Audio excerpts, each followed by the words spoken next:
we're back with Ask Theo. Now, there were a lot of questions submitted to us that we categorize in one category. It's one of the 7 deadly sins.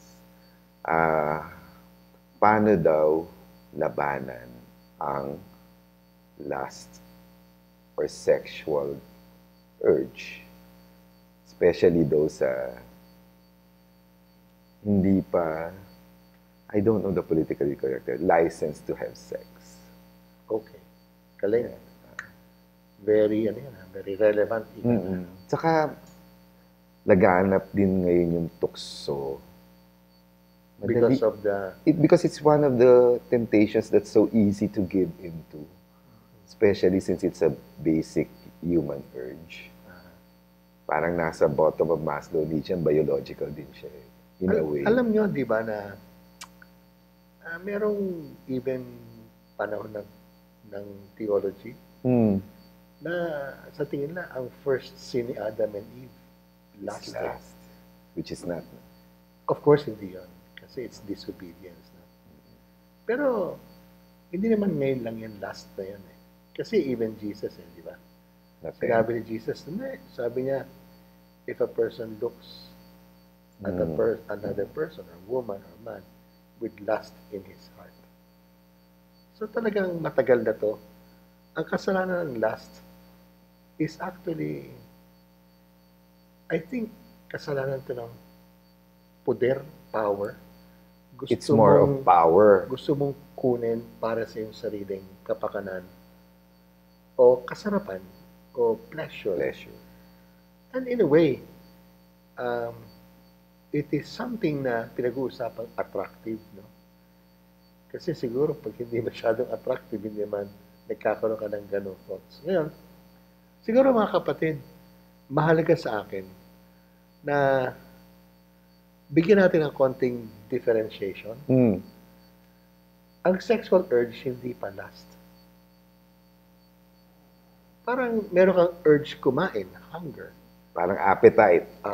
Di ba? Parang uhaw na uhaw ka. Ayun. Thirst. Thirst for water, di ba? Naaantig. Ang tawag doon, instinct. It's an instinct. Okay. Ang maganda dyan sa instinct na yan, saan ba nanggaling ang human instinct? Sa ating pagiging hayop. Okay. Kasi kung sasabihin mo sa sexual urge, ganyan din naman ang mga hayop Di ba yung ingay ng pusa, ng tomcat, cat calls. Yeah, di ba? So, ibig sabihin, kabahagi tayo ng ganyang, sabi natin, kahayupan, bahagi ng creatureliness natin, kasi bahagi din ng pag-reproduce. Precisely as an instinct of self-preservation. Self-preservation. Pero most importantly, is galing tayo sa lupa. Talagang konektado po tayo sa ating kalikasan in the universe. Ang tawag nga sa atin, we are stardust. So kung meron tayong sexual instinct, as we have sometimes, because of self-preservation, meron tayong biglang bugso ng galit. Bugso ng pagnanasa? Yeah, galit. Ano, bugso ng pagnanasa. For lust. So, ibig sabihin, may nangyayari sa ating katawan. Di ba minsan sabi na, pag galit na galit ka, gusto mong manuntok. Correct. Yung kamay mo, magiging parang kamao kagad. Titiktok parang kamao. O kaya, sabi nga nila, iinit ang ulo mo. Tapos, matalas ang iyong mata. Di ba? O namumula ka sa galit. No? Merong, parang sabi natin, kabahagi talaga ng ating katawan. At galing tayo sa lupa. It's biologically natural. It's instinctive. It's instinctive. So the sexual urge, as many other human urges, we could call it even animal urges, hindi siya makasalanan. Okay. Eh dahil tayo tao, ano ang gagawin natin sa urge natin? Gagawin ba natin para sa ating sariling pleasure lang? Walang pasubali sa kapwa. Yun meron tayong deciding power doon. Kasi sometimes our sexual urge is for self. Gusto mo ma-release yung pent-up pagnanasa mo, but it's not towards the other. Hindi mo iisipin ang kapakanan Ng isa. ng isa. Oo. Kasi, will you have a sexual urge for your mother? Of course not. Pwede. Ah, Kasi, sexy Parang- mami mo, ganda ng mami mo. parang Oedipus complex. Oo. Pero, hindi mo pagnanasaan. Ah, Iba yung instinct sa pagnanasa na. Diba? I will never even think of my own daughter or of course, sister, of course. pinsan ko, na talagang pagnanasaan ko. Nasasamsamin ko, kukunin ko for my own pleasure. Hindi ko iisipin ang kanyang kapakanan. Kung halimbawa hindi nanay, hindi daughter, may nakita kang tao na sexually attract ka, Correct. tapos hanggang gabi dala mo siya. Ayun, siguro, pag sinabi mong dala mo na siya, Oo. pumapasok na talaga ang lust. Kasi may Mm-mm. panahon na pinapaikot mo sa iyong kaisipan. Kasi wala na siya eh. Image na lang niya eh. Hinahanap mo. Naging parang impression sa mind mo, tapos nilalaro mo na siya. Tama. Sa isipan mo. Tama. At marami na magagawa ang isip sa kanya kahit di mo pa ginagawa. May nabasa ko ganito. Hmm. Ano kaibahan daw ng I love you sa I like you? Hmm. Ang I like you, gusto kita. Ang I love you, Mahal kita. aalagaan kita. I'll take care of you. Now- So, ibig sabihin, pag gusto ko lang ikaw, kukunin kita. Pipitasin kita, iyan. Napakagandang bulaklak, pipitasin ko. At aalagaan mo. Hindi, mamamatay pag pilitas ko eh. Ay, oo nga no. Pero pag hindi ko pilitas ang isang bulaklak, papayagan ko sa kanyang sariling hardin. Aalagaan ko. At magre-reproduce din siya naturally. Siyempre, Bilang bulaklak. bilang bulaklak. Na Kasi kailangan pag ng pinitas mo bubuyog. na- Kailangan ng bubuyog. Oo eh. Birds and the bees. Sabi natin ngayon, ecosystem, Ah. di ba? Kaya talagang magandang topic to. Kasi para sa akin, parang more than lust and sexual urges Mm. is this consumerism. Yun yata ang prevailing. Commercialism. Yeah, parang inuudyo ka palagi. Kailangan mo to. Kailangan mo to. Na- Kunin mo. Dapat maganda ka, sexy ka. Kunin mo. Tsaka kunin mo. Partake Parang, of it. bakit ba yung century tuna? Yung mga super, Super bod. wag, ayoko magbanggit dahil advertising. Pero, what I'm saying is that, bakit ina-advertise mo ang tuna ang malaki katawan? Then fitness. Siguro, Which is for pwede health. rin. Di ba? For health, Diba? sana siya eh. Pwede. Pero dapat, guwapo, maganda, sexy, and all of that. May abs.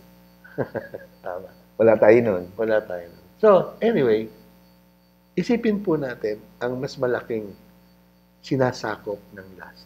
Malawak siya. So, ang ibig sabihin nito, kung masyado tayong consumeristic, masyado tayong mapagsamsam, pwede rin ito ang mga ideas natin. Mm. Di ba? Hindi naman ito last na di ba? Mm. Ideas mo, ayaw mong ibahamahagi. Ayaw mong gamitin ng iba. Kasi akin lang to. Yan ay mga royal. Pakiklaro nga nun, na ayaw mong gamitin ng iba, akin lang to. Kasi parang ako nakaisip ito, may pera to, akin to. Pero ngayon, balik tayo dun sa sexual instinct. Or urge. Ngayon, last na. Meron tayong sinatawag po, memory. Mm. Di ba pag nakita kita, Lilith, at malayo ko pa lang, nagkakilala tayo. Siguro hindi ko, nakalimutan ko yung pangalan mo, pero Maalala mo, ito yung maloko. Yung alaskador. Ayun. Pero, kilala ko to Mm. Di ba? So, hindi ako matatakot kasi kilala ko na ikaw O kaya, alam niyo po, boses. Just imagine yung bata. No? Narinig niya ang boses ng tatay niya pa uwi. Takbo yung bata. Ito na. Alam na niya yung sa boses pala, alam Pati na sa mga pets natin. May memory din sila. No? So, busina, yabag ng paa, and so many things, di ba? Pero, pagkanta ng ina. Taste. Taste. Ang tamis. Uy, masarap to Mango Bravo. Naaalala mo na masarap siya pag nakita mo pala yung poster ng product. Yes. Meron kang taste buds. So, pandinig, taste, smell. Sensory. Yeah. Pero ang pinakamalaking sensory faculties natin, skin. Ang lakas ng memory of the skin. Kaya the lust moves to the skin. Siguro it starts with the eyes. Di ba? Pero the skin starts to tingle. Kasama because of the memory. Kasi alam na niya yung feeling. Ng pleasure. Ng pleasure. Pleasure. Una muna sa pleasure. Kasi dumadaan talaga ang pleasure through the skin. And it's the whole body. Ang laki, ang lawak. So parang muscle memory, naaalala ng skin yung sarap ng experience na yun. Tama ba? Oo. Pero alam nyo, kung walang, sabihin natin, sexual urge, na minsan mapupunta nga sa makasalanan ng lust, walang magtatalik. Oo naman. Bakit? Laki responsibility pag nagkaanak. Di ba?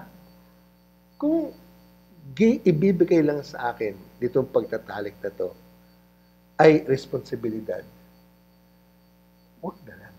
Kasi Father, these times, wala na bang pleasure these times, sobrang available ang sex. Whether in dating apps, pornography is so easy to access. Saka, minsan nawawala na yung alam natin na dapat magmahalan muna kayo bago kayo pumunta doon. And pornography leads to another sin also, which is masturbation, is self-pleasure. Yes. So, paano natin i-manage to? It's so accessible. This is a sad fact in our times. Meron akong narinig, meron akong nakita sa mga magulang na maayos ang kanilang mga anak. Meron tinatawag silang hadlangan ng konti or bigyan ng disiplina ang self-gratification. Self-pleasure. Yung hilig ko, kunin ko kagad. Gawin agad. Ayun. Actionan agad. Parang gusto ko maglaro, tingnan muna. Homework muna. Kaya, kain muna. No? Magti-TV na ako, mag-mobile legend ako. Saglit lang muna.